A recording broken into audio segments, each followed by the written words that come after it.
We chant the four great Bodhisattva vows.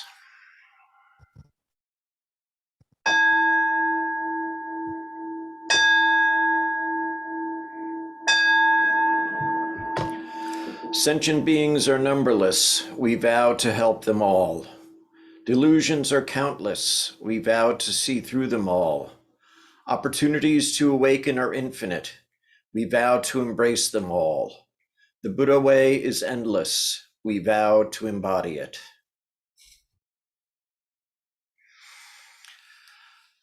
So we'll start with 15 minutes of seated meditation.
We chant the Gatha on opening the sutras. This Dharma, incomparably profound and minutely subtle, is rarely encountered, even in hundreds of thousands of millions of ages. Now we see it, hear it, hold and maintain it. May we completely realize the true mind of all Buddhas.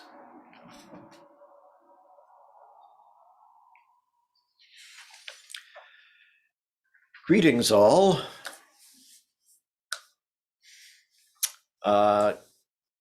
Sit comfortably, relax. Tonight, I wanted to talk about the 10 ox herding pictures. And maybe we won't get through all 10 of them in one shot, which is fine. The 10 ox herding pictures, I wish I could share what these pictures look like, but unfortunately I can't. So they originated in the 12th century in China, and they're often thought of as an allegory for our quest for enlightenment.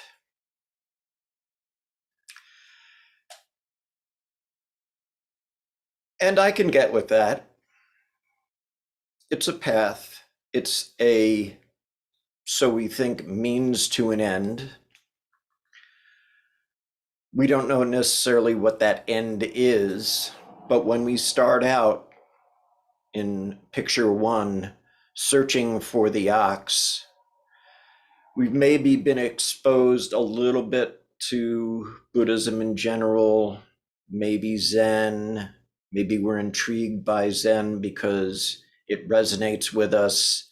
Maybe we're intrigued by Zen because it somehow makes sense. Maybe we're intrigued by Zen because it makes absolutely no sense. And none of those are actually wrong, and they are what they are when we start our practice. So the idea is, in the first ox herding picture, there's a boy and he's standing on the edge of a forest. And he's looking for something. He figures it's an ox. And he figures that if he finds this ox, then everything will be taken care of. The first question I have is, who is actually lost? Is it the boy or is it the ox? The ox is right where it is. The boy is the one who thinks being somewhere else, finding this ox, bouncing around because of his karma, sounds more lost to me than the ox. But regardless, the boy is searching for it.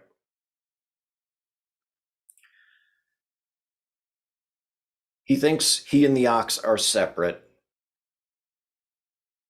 He'll find out otherwise later.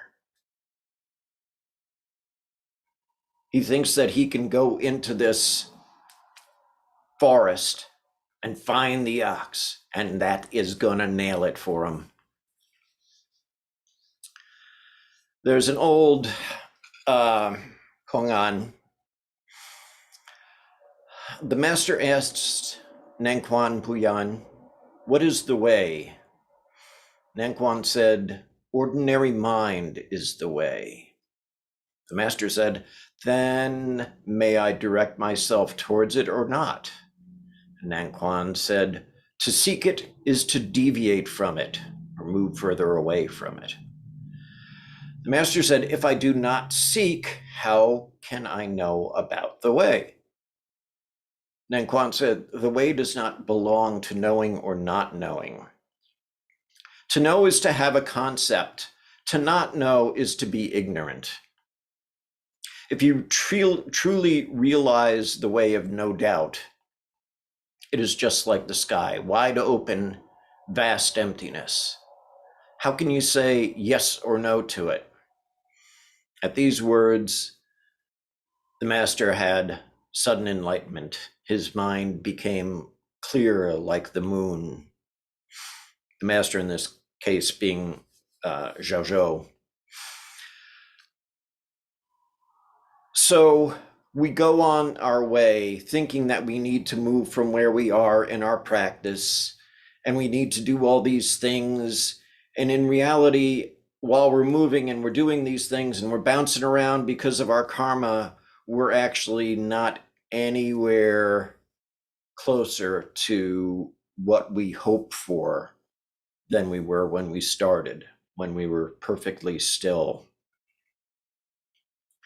So the second ox herding picture is called Seeing the Traces or Finding the Footprints. And that's basically the boy standing on the edge of the forest and seeing the traces of the ox's hooves, some sort of thing that signifies he's been there, something has been there. And this is at the point where we've maybe been practicing for a little bit and we've maybe read a sutra or two or started working on some kongans or whatever, but we've had that teaser. We've seen the trace of Zen. We've seen the trace of practice. Seeing the traces also means that we have a faith that, okay, this is going to be helpful.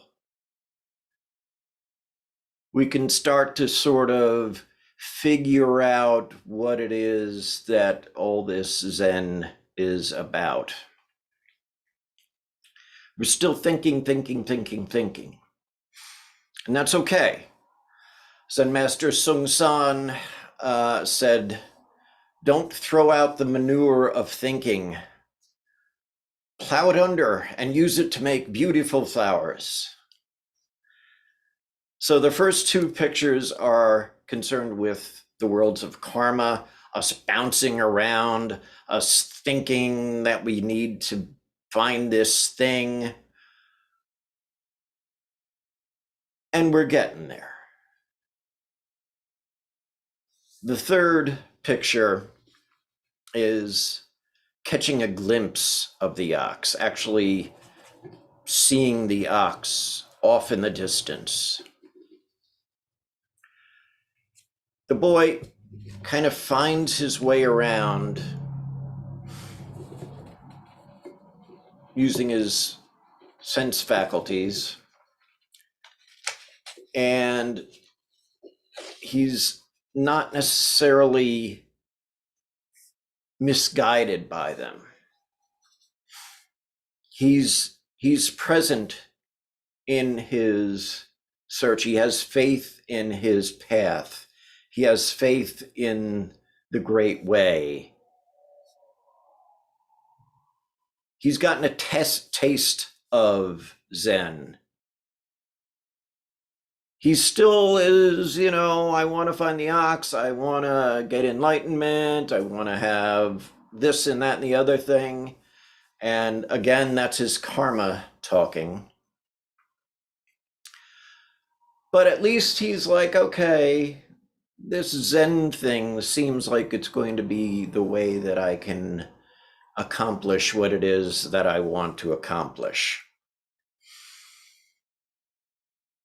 And the fourth picture, and that's probably where we're going to stop tonight, is called Catching the Ox.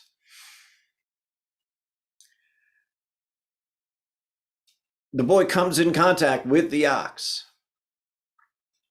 Everybody wants to capture this ox, and he has actually come in contact with it.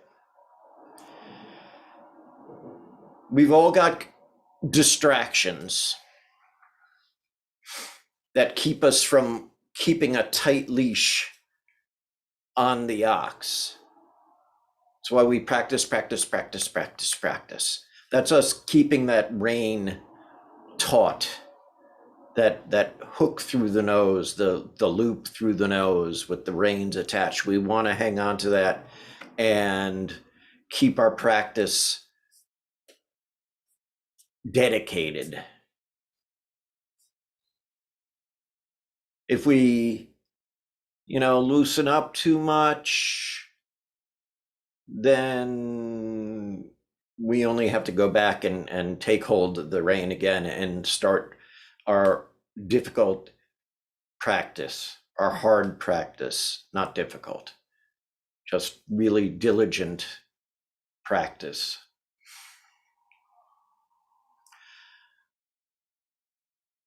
There's danger that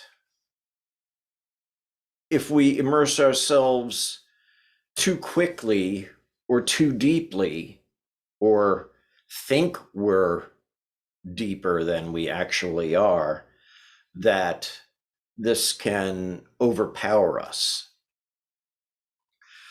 When I was first starting my practice, there was a, week-long retreat, I guess, that was coming up. And I'd been practicing for, a couple of months probably at this point, not very long. And I figured, well, cool. I'm going to go sit in a retreat for a week straight, not really knowing what that entailed per se, just, sort of secondhand rumors and, descriptions. And I was advised against that because I probably would have melted down as it turns out.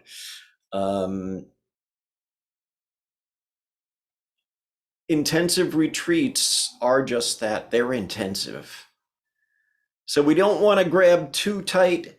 We don't want to grab too loose. We want to have just that right amount of tension so that the ox, our practice, is right sized for where we are in our own path on the great way. So again, I ask you, where is this ox anyway?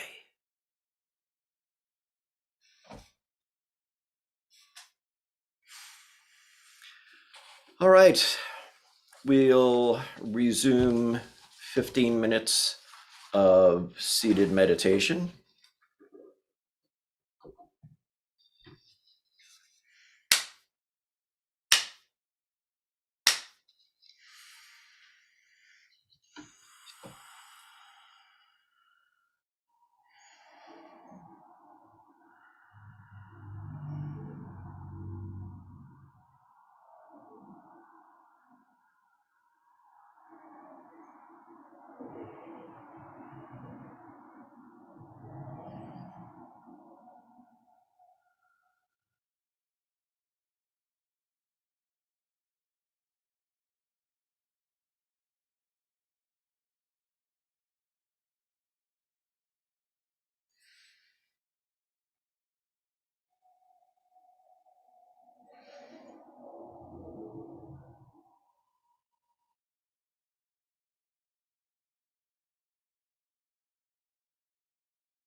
Chant the Heart Sutra.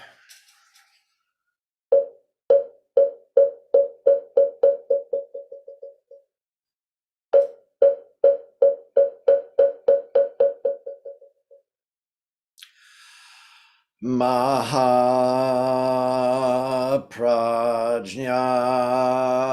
Paramita Hridaya Sutra Avalokiteshvara Bodhi bodhisattva when practicing deeply the prajnaparamita perceives that all five skandhas are empty and is saved from all suffering and distress. Shariputra, form does not differ from emptiness. Emptiness does not differ from form. That which is form is emptiness. That which is emptiness, form. The same is true of feelings, perceptions, impulses, consciousness. Shariputra, all dharmas are marked with emptiness. They do not appear or disappear, are not tainted or pure, do not increase or decrease. Therefore in emptiness, no form, no feelings, perceptions, impulses, consciousness, no eyes, no ears, no nose, no tongue, no body, no mind, no color, no sound, no smell, no taste, no touch, no object of mind, no realm of eyes, and so forth, until no realm of mind consciousness, no ignorance, and also no extinction of it, and so forth, until no old age and death, and also no extinction of them, no suffering, no origination, no stopping, no path, no cognition, also no attainment, with nothing to attain. The bodhisattva depends on prajnaparamita, and the mind is no hindrance. Without any hindrance, no fears exist. Far apart from every perverted view, one dwells in nirvana. In the three worlds, all Buddhas depend on prajnaparamita and attain anuttara samyak sambodhi. Therefore know that prajnaparamita is the great transcendent mantra, is the great bright mantra, is the utmost mantra, is the supreme mantra, which is able to relieve all suffering and is true, not false. So proclaim the prajnaparamita mantra, proclaim the mantra which says gate gate para gate parasam gate bodhisvaha, gate gate para gate parasam gate bodhisvaha, gate gate para gate parasam gate bodhisvaha.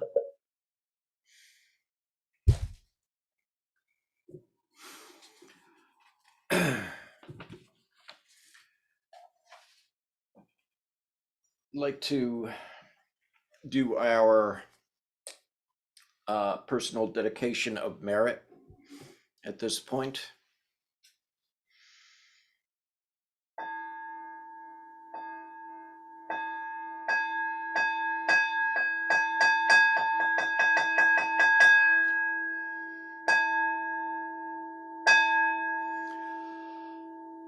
All sentient beings are one seamless body and pass quickly from birth to death.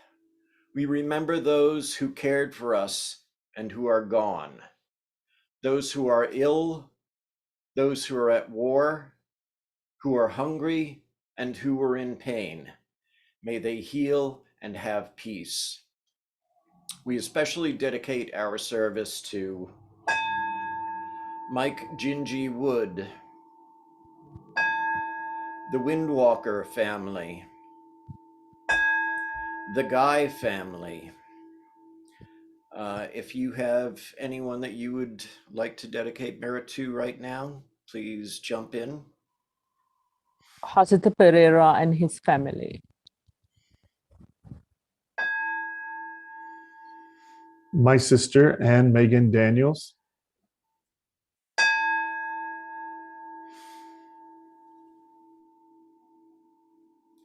All beings in the 10 directions, subject to the greed, hatred, and delusions of themselves and others.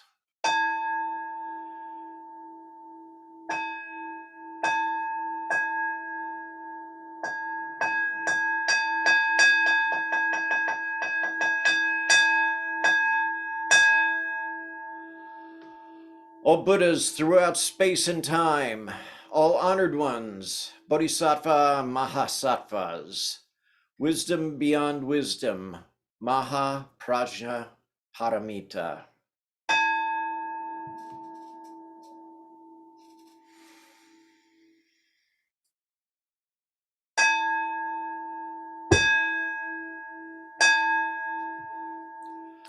Life and death are of supreme importance.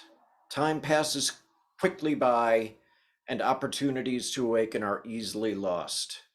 Strive to realize your true nature. Do not squander your time by night or day.